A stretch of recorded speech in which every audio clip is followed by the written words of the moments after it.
Ni sambulan na wekanda ng dobo to may nanondang una ni Vakekeli na Radio Fiji 1 ng dobo viti kay na FBC TV. Da wabinibina kay nanonda ngunungo ni Rosati ko nanonda bulangi alipati wangai rawai kay peni ngwani lebu roibol silesi may na matambosi ni lavo musuki nanonda manu. Rosambula binaka na turang abiyokan. Mula binaka watson to mantana pa binaka waliwan na kana sulit ko nangunungo. Memang dokin itu tahu na singile ni ko kita sama mula tu gani na sana itin kabanan tu na wiki meni na warung tu main na kabini sini ko.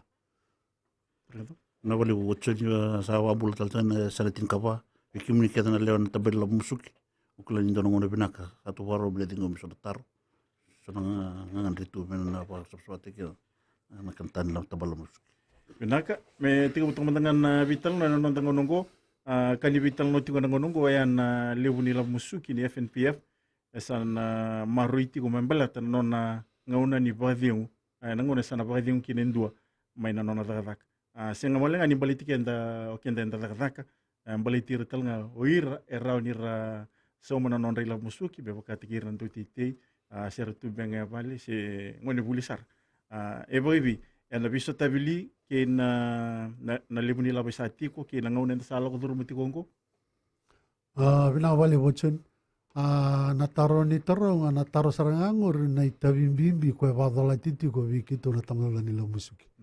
Ana kana to wole me tu wala gendo na itu tu ba wikenda na luni bano witi na ngona senda tundo no kina nonda mbola senda ngone kina senda tewo da tu wala kan sona itu tu ena nonda marorika ena nonda visinga ni mataka ni bara ningai roromai nonda vadio ngona bagili musabul kalima masanda tuba la gendo ni tuba maroni tumudaki na vato tola nonda ilaw ko toya wuki na tamada ni law musuki yo ni kitoreda tigo na ko emboli ke tu wale ni kitoreda na fika ko tu go bikito na onango erote ni ono sa bulka diwa na pasente na leo ni FNPF ni lore na leo ni law itu go vera lele itu ko mana tinundul yung ko sambo bi nakabala ili na kono kitong itibu kina acho mana bitsabul katol angay luto sa musik man nambag sawot na bagibay lawo na tul sa bulichunde na ronondolu tin kadiwa sa ati ko na ono sa bul kadiwa na pasyente kene balambala sa libu sara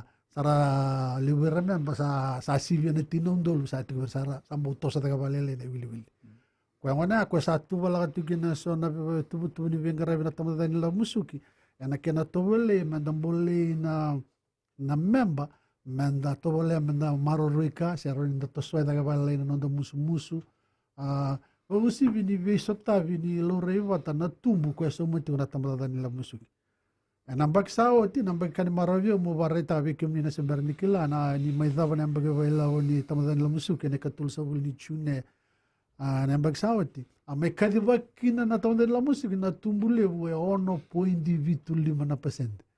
Goni Lorengo watutubatan na 1.25% ya di so mana tamada nila musik ya rote ni tulunan raw 5 na milyoni weekend na member anda we votaya kana tulunan raw 5 na milyoni ni loray na ambaki 5 sawati na ambaki 5 sawati sa niwasongo ni wata na tumbu kwa sa somo may na FNPF na viyambaki lima na bagi sa utingo kwa sa somo ti weekend na member santa vi wata ga uti arute ni 2.8 ng bilyon na lomang ani lima na bagi sa uti 2.8 ng bilyon kaya balang nakakito viyawari takatiko ninda member ni tamada nila musuki na sumi weekend na tumbungo na limu talanga ni tumbu sumi weekend na kena totolo da talanga ni tarai da kena nondai lawa ko itu na tamada la musuki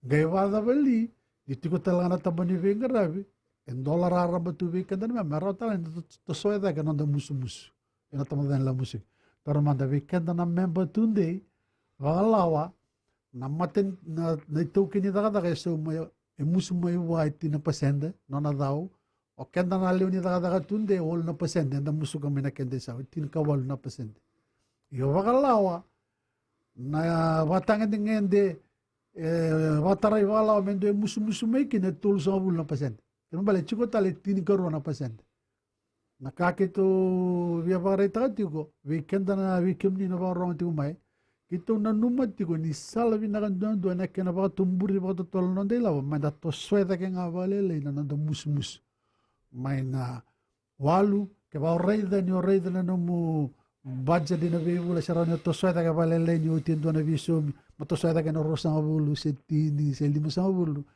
na ba sala kito sulenta de la musuki mo to sweta ke vale le saat ko talang averne to balis endo na itu na mona libo sana calculate mera raw ni rat ndangolani da may kira wasala averne to balis na bola da mga maraw ni rangay wasala weekend andundua nangay tu lagi be ko endo na itu base ke ba no beto sweda ka musmus e vido na ila na raw tanang on sa endo na kali be ba kurumbita ki endo ubi ungi tu vali ubi sar nasama indambe merame reida ni taka veira na libu nila no na kinroata na libu nila baro ni rawa tumbur sara kunyama na non ramusuka ta ngabalile na non rato so ta ngabalile non ramusmus koya oche na via kuria talanga vale na mada sa odi talanga ya re dania vos te nan doni lawani to dan la musiko chao chikurui a tebu indona vengaravi ina ni to bolu bolu su ati kinango peni a dola na ni to bolu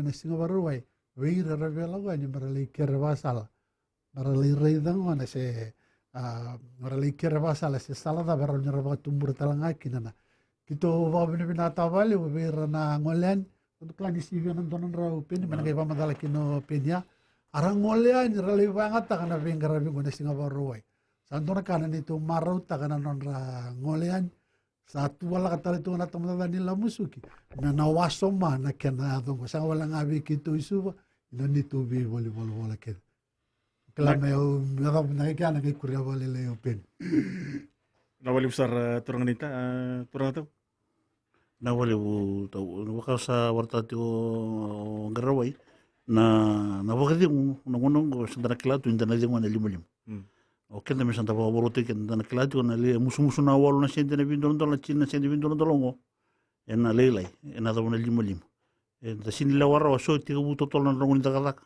so se tiga bu se magero so bu so bi kenda ngi tiga bu na tolu so bu so ngi tiga bu na basa bu ena na kile bu na kile bu retan tamala musu kina ngona dende da duru mutungo eroni nda maru ilabo matenika kitu warede tu na tambani la musu ki me la toke na dona vale na kandende na ngono na vikor koro sina buno nda tubra daga dak wata motor ndo nila bu na ngoni bakadi me bakay balam balbi so vi kenda ngele bisu tek no de tu nimbul ni sa sin rubiroro na ila bo chuna nona account wata na kaina numa me daka bu na ngoni bakadi ko kitu sama ni na boro isau tsi mateni ngona me dakina tulon ra uchin katul na lewan ni taman la musu ra la koen ni kali maro tau ni libusara na biutin la kusara ni biutin le reda na bimbi na ding sena nomination lore ni le bale lore tal ni na le bale kandua ronge na no buzi e vida meru na maka meru na turra e lima wada damana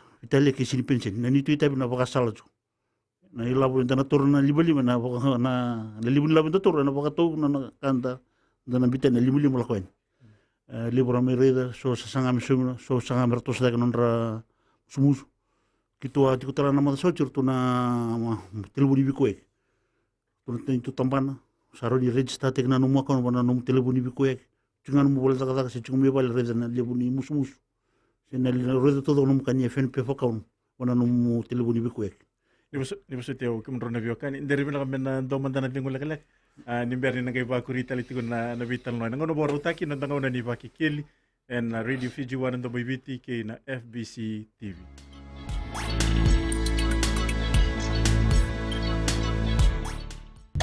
Nanda ngaw na tiko ni Vakekeli na Radio Fiji 1 and WBT kay na FBC TV romay nanda bulang itiko alipati wangay rawai kay pening wani libro ibolis may na matambose ni labo musuki na nanda bono. Turang tahu kira ni bakurita mandan na namuni pamadala na bono sama ita beto kina.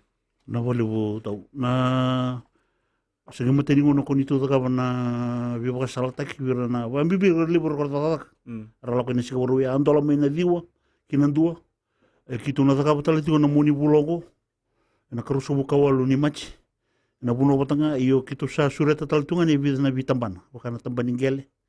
Na tambani FDB. Mera baka burin bisnis vira na sarabo bola katua di demo. Na tambani titi. Na bukuli baka salta ni titi. Kesora na bianggarap na kan titi. Na tamban tala ni goli-goli. E vida tamban kito sa sureta ini. Na bianggarap batanga ya. Na suli serangan na ngona. Sindo na bingkarabi ni randu ngole televisi nga merlere na kani kami taray na kani bulika. Muna biba ka salte ka sana ilaw sa tiko. O kata ka suci mina puno ta pa nangono mes tiko mea mo ada batung minggu.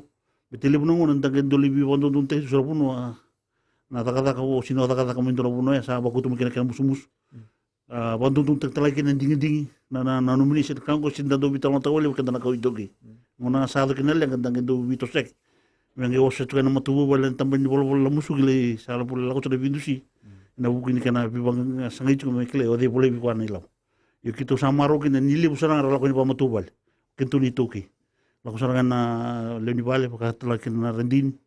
Rale bibosa kita ka nata pernah numa meratur. Betul kelas juga tahu na kotun sana lima sana laku ame. Kita minta pakai warung akin. Sindro ni takai singa mesabo ngan dori singa lima.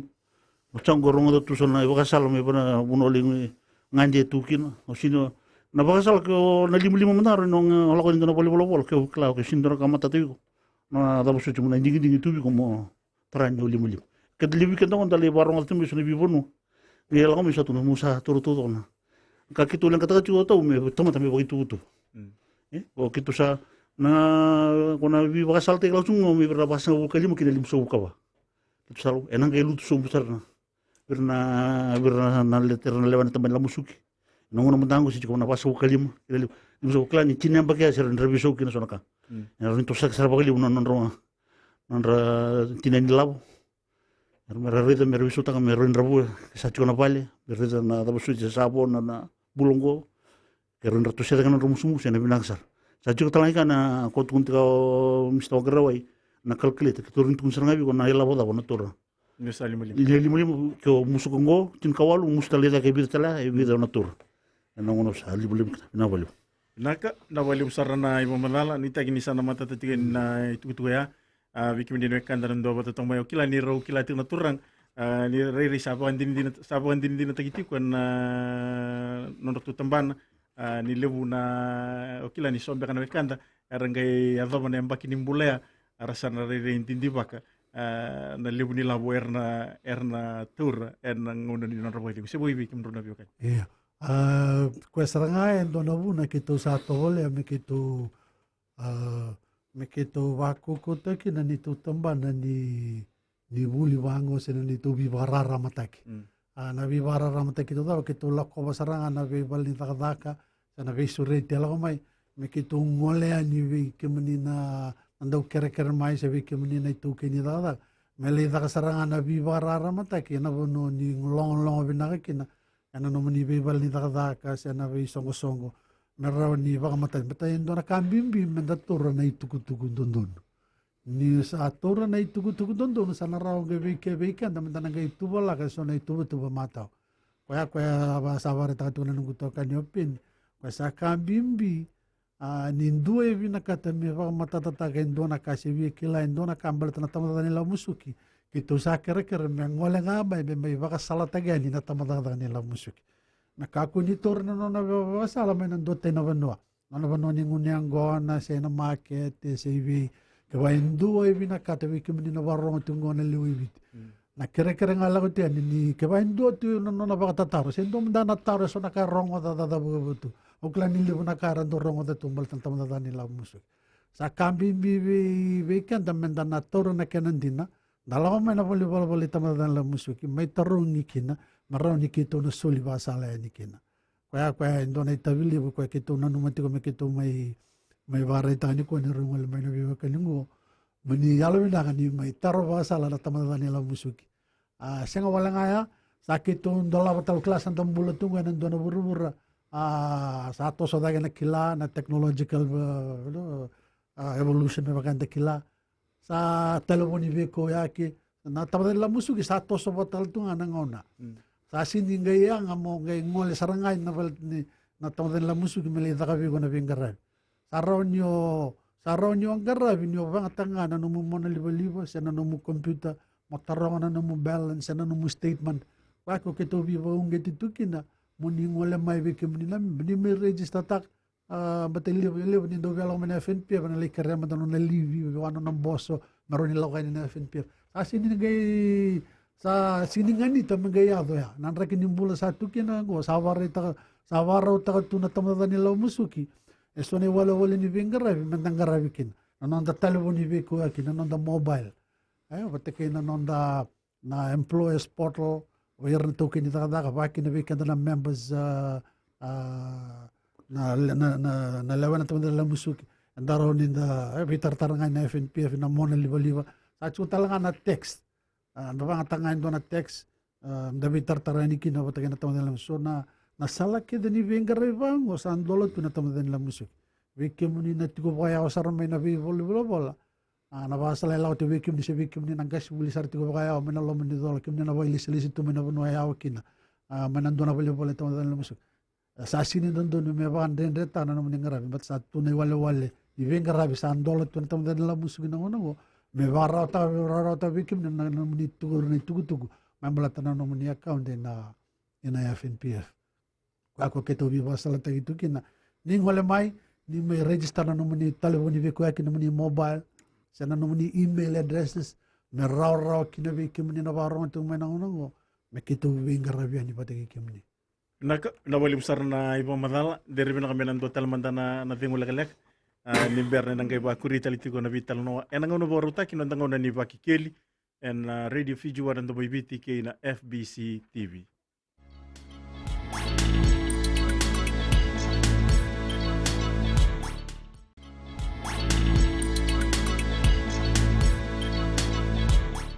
Nanda ngauna tiko ni Vakekeli na radio Fiji wanan do biti kay na FBC TV sana to sarto kana na vital no en nonda iwasin ngonongo bimbiti ko na natangata ni bawat tumbi labo bombibi en matambosi ni labo musuki weekend and lini member senda member ni matambosi en dalaka si keboka mandanga en daw titi sarro ninda musuka indona se tikile indona iwasin non lab me banguli kin matambos me balet tinga na nondang ona ni bagadi so we kim do kan bina wajin tarbina kan ni baratak nangonan dolar todo kita to mandik na tamdan la musuki weekend nga nadaka tunde tulu yan nangongo sa tete na vengra kito sabi o katira may nasangan ni daka tunde pero sarana tigo bana kor sewer na takang business tigo batakir radito ba tikon don business lelay abakaw nito kuno talaga sandola talitungan wakau de ramai nangon yang bakiono.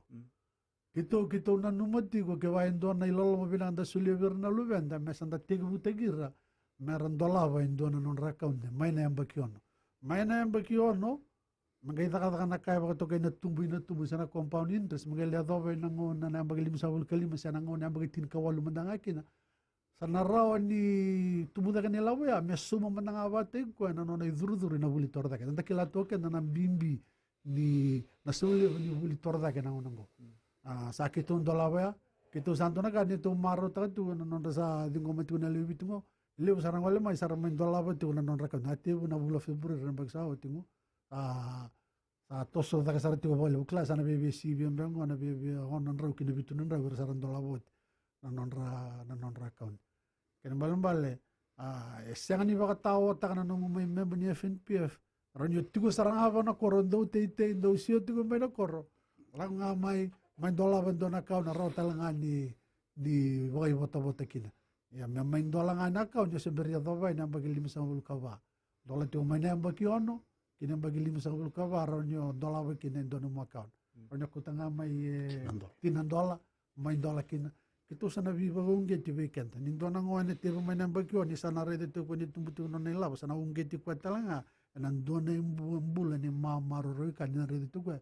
Ni sa tumuta ito na nila. Kaya so na ito ko kito sa tuwa na tala ito nga. Merawan ni mendo na itamba-tamba-tamba mga ito may nangona may witi may muri. Masakila ito nyo kwa. Doon na may natuwala kayo doon na itubutubo. Doon na may natibo siya ngon. Patana baka tumila, baka usado pa madaltaw tiwad siya, niya tulong anak kami. Kaya baka muna naliw ni tumbo na tora. Matay, ni o te u ngone nga na tom sa nang balau ni ngone taka kina na tumuya na liu talani tumu na rawata na te u totolonga na tu talana tumu na rawata kene karua na tumu watau tu na liu ni tumu ngani tumu na sulbi ko na liu talani kena totolo da kena na tumu ko sumi ko bata kena liu ni labo baka tau na liu ni labo talanga itu bekan kalman bal ni liu ngano da mus ke panta toswa kan da mus na liu talanga ni tumu na liu talanga ni tumu sto na tama la musuki na liu ni tumu na te ngone talanga ana liu talanga na ila wa na rawat ko ketu sabi kita umbite kina sona itu tubango liu keda kena taraida kena na maro roila bona memba ya ni mbara ya wacho au nagai ona kera ipeni madanga me bang madalata kana bimbi wikata na memba na nondan do lisuma menda vitartar suma kena tamda dalla musuki menda daga bate kikito na kena anravi wikata na daga kana kena musumai na kena badur misarai na kauni FNPF na ilabo kelas 1 sana wala wali bingara biso na karon daga managay ba madala kinopin nadawaro din do eta kap Nakato? na wala tau na kanga katuncho ngarawai o kenda na liwi kenda na ngona santa wadi ngame kina taka kantang kay dongolan se mendona ya dona mate se dona kaninga ngade ni buli se na bibu kini tanga lampo sa kenda le tukuni tikoni o daga kambika on nemba sing sa dona kay mus sa ba mo mos bi nakasa komikina na bi telefoni bi ko yak na wata na mona libu igor ni research na musu bibu ke musu cuma tu kinda sa ba mo mos ko bikan sandu wadi nginga se bi wala bitu kinda kala sangka bi ba tuku na tambah la musu ngi hon ke tolak sa songona kampanya sa ba musu sing itu kata nga betul kata kamena runtul ko no kata nga tu sing sa musu na FNPF kita na wada kata kai sa musu ya na ngisum cukup ba bi bula mo ke sa ba musu ngamati kan di bula sa tunan dudur molokan mulai tukunan tambah la musu kini sini musu na uno kata tukina sini musu na la musu ke rendule bangka kaman rendule bangka kai sarutala ni babuli to kinda kata kana unsal memoria merendro roko kinna lawa itu komete sobirne to kinda kata tungo rabi bada kata kita santamata lo tungo to kinda kata tuno ko me kata kami kudi musu betul dono ngame nakor sala ko yang gali la ko talme ngi bi botu na satu to na kini saw kami botu tal tambah na musu saba musu kan esa sini musu na numune FNPF ni ngona ngasa kita buta kata ni ngol sarame na bola ketundukin ko tanga me numuni wang kini bola kasi nga naman kanibol na kanibisum duangan ruwa taka bat may ba indin enang gero ni bangangkay tukin man tukin kata kami suma san kayo babulit talaw kami mendoro ko na tayo ba katukin kata kanaraba kata kena kata kati unang bagsinkan lo kata after na limso ka ba kasi kata dua tabi talay tukin kata kami registrata ng FNPF sora la ko tukin ko talay sumo chune chinan tolo metana buku ni tukin may balda kata nindon ko FNPF na mugir na lita kata siyang usa ba mamasuk na sa ba bibo dulu don tukin kata ka no ni tabe mena reza na tampan talanga beto sona ochun sona namba sona FNPF namba soli so meni tinan dol sar ko na FNPF sar lita kata sangai lis talamu tukin kata o ko ya lis mi balibi beski kumni sentu kumni kito ni dotu na record o sini tu tabe ya mi tabe tukin kata mo cek takana na kena nanda kata na reference na katu to ka sandun ngai tabe ni tukin kata mena register te ko na sauci todo na katu do kompetana buguni kana badur mi don tamat ngi kote na FNPF akomba nga ujun Naka na wali besar ni bomadal turanita nak aw na turno ko ng wacho ni mo na wase mandanga na ang bagi wala ni tamdada nila musiko ko ete bumay na matay ni Chulay kinatul sa ul ni Chune yo sangay nabido na bula sao dikito bitikin na nito report e wailabo nyang baki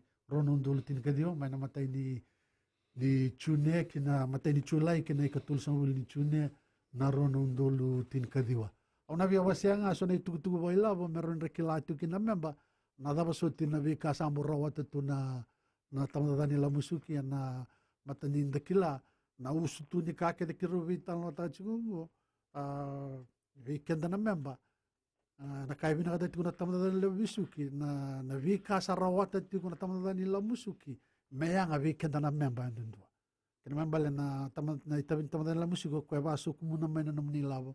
Lai wakatumbura mangai rawa meso manamatang tumbo kaya. Kena mambale ni ubia wasyang abalele so na itukutuku wela mana bagsawat mo ni kili tukina. Na bagsawat na levo ni naiyaw na levo ni yaw ito kaya na tamadan la musiko sa na total asset. Ni maso turunganita. Dumandangan na din ulag-alag. Nanggay ba kurita lito ko na numuni pa kamadal. Ngayon ba rotaki na nangaw na ni Vakekeli and Radio Fiji 1 and the Boiviti kay na FBC TV.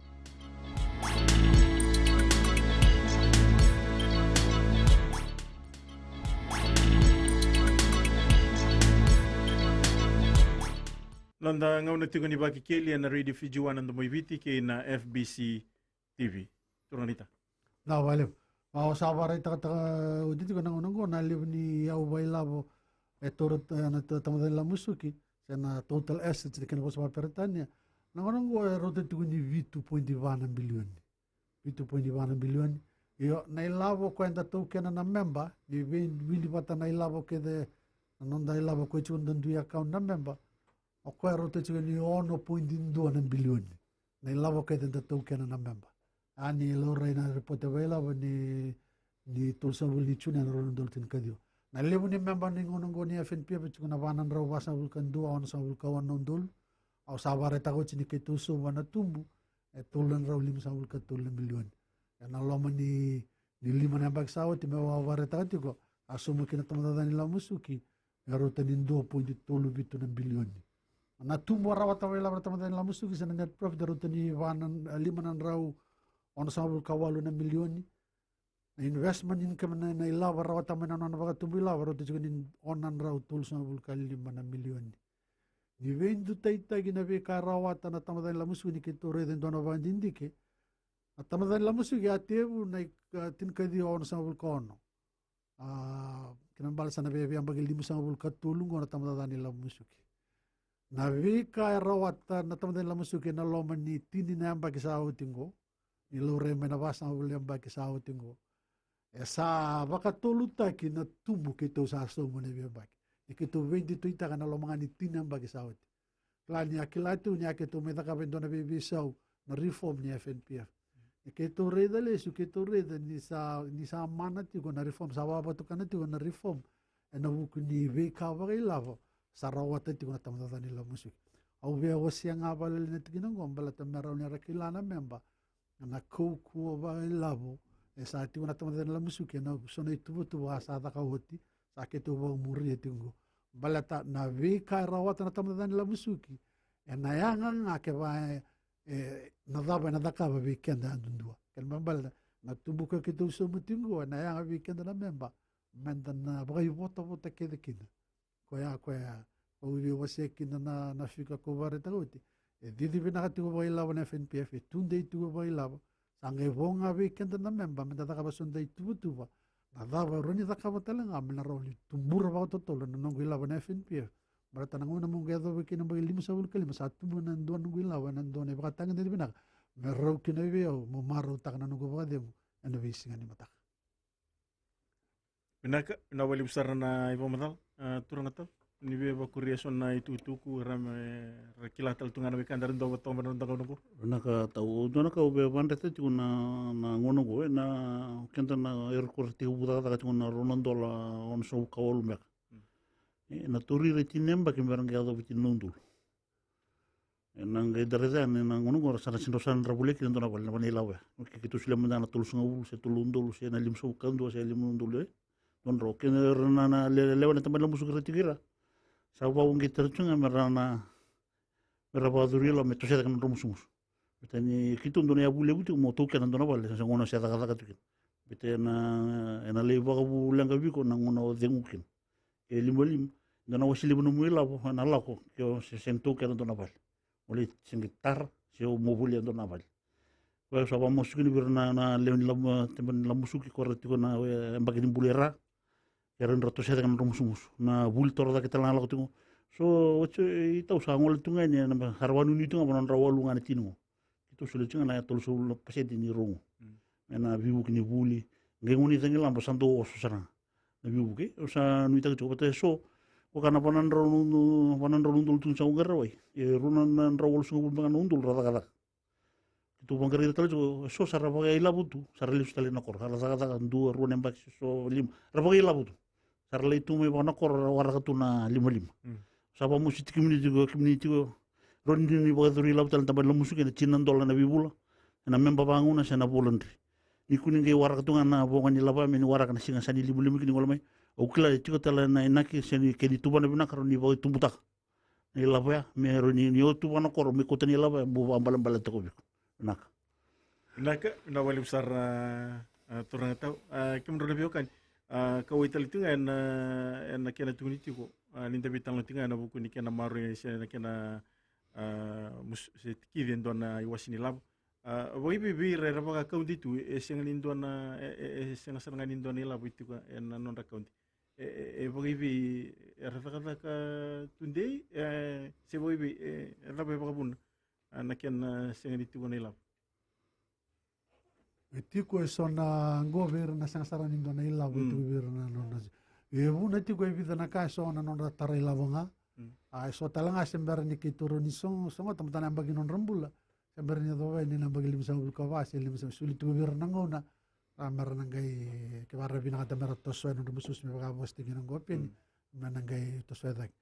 Sa tiko talan nito sa sanganan nito to ule me kito na tara iro tingo. Nakito wasa bata katalitungan na nito data iyo nakaway nga itiko wira na semberi ato pa na pagilum sa mga kung nabiba kito biba kung gaitin ko hindi wala may kasi chuko nandun ni account chuko wiki mo ni sa tuwiki mo ni nanding ka nandun mo ni to swedak nanonra musu kaya kito biba sa na uto ni niro ngalito may ni kwa me kero mai viva ka sala ta kitu nga ve kenda na memba mandangola na tamda den la musuki na mai va ka sala ta kina balata ena va ka tau na kena vinaka na nonda na va de ena buki ni nonda totolo nonda tu bala kandone tutu sendango nga senda aval senda mai kere va sala bandon ona be wasa talanga ndo na fika na ngono ni kitore da na wili ni pension na FNPF ko suletu ndo na pension Ang ko ito ni vitu na undol onan raw wasang abul ka na memba era pension ito. Kan balera tori labo tu na bibula. Vitu na undol onan raw wasang abul ka ba. Rango rawele tu nga bibula sala ko ina non relaw. Chico na dingin na FNPF. Nyo sa nyangono ba dingo kina. Nyo sa nang bagil lima sa bulka lima tigo bigo na dono. Nada ba nang dingin mo to. Ranyo toro umu mo milabo to rakede. Ranendo tikino tora, mana tikino pinsintaka. Se kyo sabi na ata mo pinsintaka todo, ranyo pinsintaka todo. Di ba suti o turang nita? Ndo talaman na natin ko lagalak. Nimberi na kay Bakurita litingo na vital no. E nangono barutaki nandango na ni Vakekeli na Radio Fiji 1 ndo baybiti kay na FBC TV.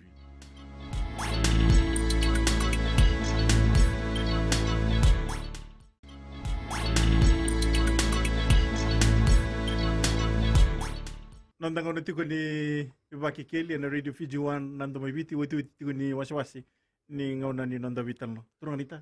Nakawa pa matalatakat tiko ni FNPF ko suleta lang na pension. Bata ni bito nung dolo ng rawas na bulo namin. Bara turo tuwa na pension nila bibula. Nandingin ayon doon ito. Kaya bala na kangakito tuwa na tingo. Dingdong wala may mo ni may kirwasal. Kung ay nakingwan ni kitong dola chuna singa paraway, mara may kirwasal. Nakakito rin na chiko. Kenda ali weekend and daw na weekend and ngon sa dating kina na ilawo na tura ito Manila bali. Yoko ilawo lilisar mo tuna ba doon. Kaya bala sa ambimbi na numunding itaka. Baka doon siya munding itaka ba mataw. Nadabo na takawan na milab. So weekend sa matenga ni kalaw may nanong kasama. Kaya usan na tura kita nanong ilab. Yan dakila pa bila kaya nanragin yung bulan kinusubad. So ibiti. Di ngayon doon tura na nung dailawo ya ni sambay lumusubad. Sa nakilake do. So nawakan da sinikila santang no satawa ng una ya. Mana sarao tikin na ilawo ya. Sasaranin do boleh main doon ibutundalo sele kutumibi kundonek. Kan bale na nawasalo da kabitun weekend na kibikim ni nasawaro. Ang magalim sa ulo kalima tinggo ni waro da kaban ni alo na kaninding ta kawalo mo tuwa na no meninding. Au kebay randolo merando mo ikirwa salwe au ando tun. To na kedi wasi bita mo pension.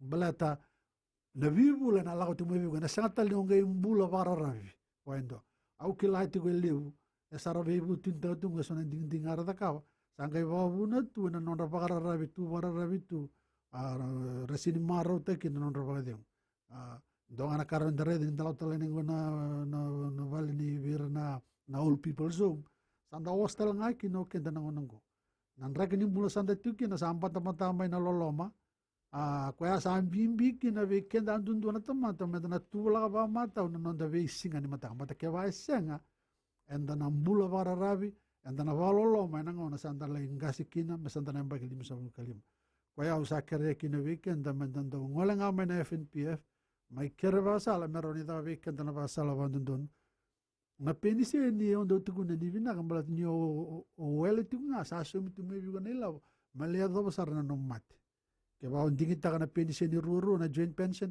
ni olenga en andi o ba no mulio ni vale santal gai leong ta kana no mulio ni vale beno no menam bulo me kina na ngono saka dibi kina mumbula ko ba ta ni orre da ko ba chunga ndo na business so ngai vele in reba ta ndo na taxi ko ngo sa nyo sa pension nga sa la to ngame vigo na isau vivo so tala weekend ngai ndo liding ta me ndo na business sa sigi viro ro na koko ni ngonda kina ve ka nda vele da ka ko ya u va sala tu ni kina men ndo ba ka tule wa ta ba binaka na nonda dingin na ngona sanda yang bagi 5 kali mungkin.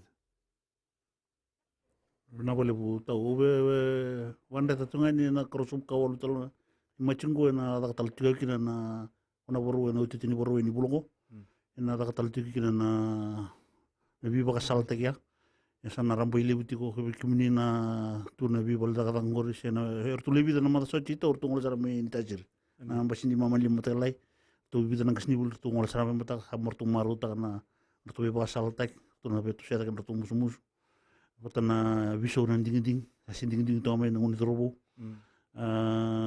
patana na karusu ko lu na rambo ile busar tu na taban titi na tu na bangani bi bator da kataki na taban goli na agriculture na kena bo keda mer rambo ile bunarai ke o kenta talani ke o sabe tiga bunro na kamu tiga burani na pas ngabul basau kalim sembulum sa tiga ucan velo botona takatak betana na li so gali batu so ngaro gali tibunga na gali batu banan dori tu na lim sa ngona sa donam bagili bunum mumbula o sa mga tamen ng takatak taningu sa siro sa ngada sanga so gali tiga buta tal le yan rabana biso na bibunongo o sa ba mo sugan na datuma na babinaka na nitu ita na bakasal tikimni na ngunsal dingin no muni e muni dinge pa matau sa tu baron taban lumusuk ikimni talanga na donasi na belum ni bitan singo kito na kaida bakito kana ngoni dakatak ini biang mulai ni muni le bakasal tak beto kito klaju ni so me do rende ni do uchen na ngoni basingeli bu sa sindut itu sana on lekala itu sa dum bitong me baka me do mu bi baka lite kay sa apo man slot ikon na email line kito na kaimbita kito na burka di baka chono muni bitan singo mengo me ato na karusubo ko na bi matena bula tau sa baka lite kito o chini borwai na ngono matahan ko si tigi suba abi karapi kito untola pasal tanga baka tu na boleh suba na bukulangan ni bi baka salte na boleh to Naka memang ida betongan vital no total ni tutu kun rona bia barita na biokan. Naka ubi torangan ang onong me barita kay nanon na bawa binibina kanan to nila wani taman la musugi o Mr. Chao Chikoroy. Na buku ni nomuni beto ko ni na member na pensioner nando ni na tuki ni dakadaka abe kito na taman nila musuki. O klani tu sa nangona na nito molmolum ni bengarabi kito sangati ko ni nito nguto do ko kito laveta da kanay batang ni bengarabi. Boleh kita itu na bingon na kita to sa da kanay batang ni to bengarabi. Kito kare ba mo mostali tu nga keso nangona sang suti ni sotawa na naman ni ngangandra na bika kito tuwal tan dalam musuki kanga kito roni tu na ni kito sato wala tu ni tu nguk na kito bangarawa me kito babinata kana nito bengarabi biki muni na lewen na kanimaro biki tu me kito tingo mana na bata taro sindu ay may kire ba sala biki tu madana nito itabinga mo ni ngole mai mo ni may baka sala tagi ba dondono balata mo ni roni baka tulewata ka babinaka kina kapag doon sara na naman ni baka di mo na bisingan ni mata. Nak, terus tu?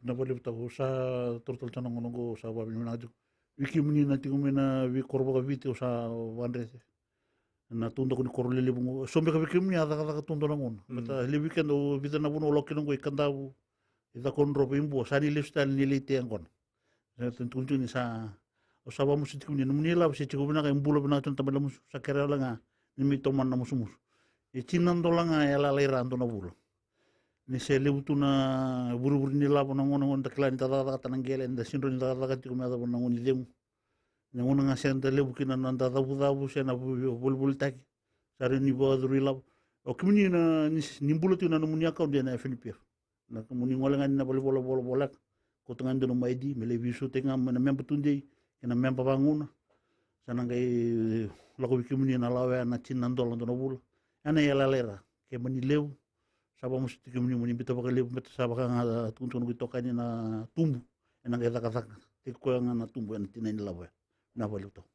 Naka, daba bina tiu lebu be peni ngoni lebu ke alipate wangai rawai, roi bole silesi mai na matambose ni labo musuki, na nanda bono rome nanda bolang itiko na ngona boro tikiongo, bikim na turanga biokani bina bole besar na kiana tinggo mitiko na visurit, rome nanda bolang ina nanda ngonongo, sana labo tal tonga kina na vital no, na ngona boro taki nanda ngona ni Vakekeli na radio Fiji wana ndo viti, ke na FBC TV na weka muni umbutambo ni kalunga tsati.